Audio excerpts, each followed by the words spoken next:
In Atma Bodha, a wisp of knowing who I am keeps showing up verse after verse. However, before knowing who I am, it is important to know who all and what all I am not. So the brilliant author Sri Adi Sankaracharya keeps negating everything that is not one's true self.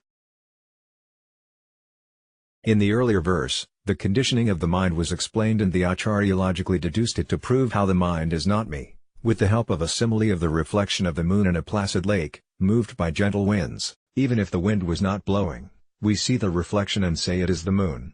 We can even see the dark spots of the moon and say, look, here's the moon and can you see the dark spots on it? Actually we are only looking at the reflection of the moon, and not the moon.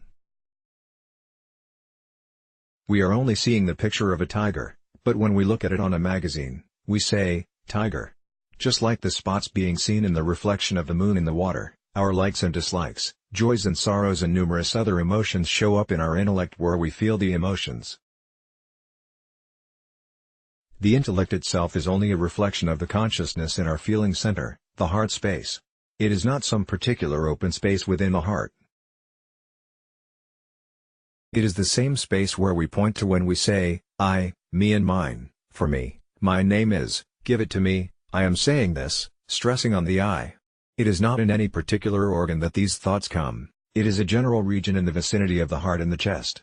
These thoughts appear so real in the intellect.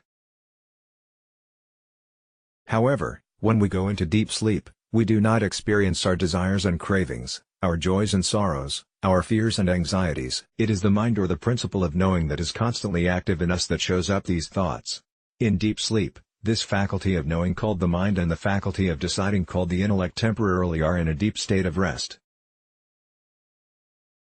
When the mind is resting, all the thought waves in the mind are also not experienced.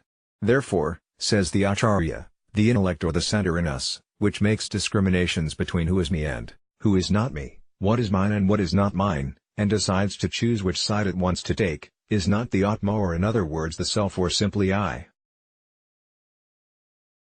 Let's block ads. Why?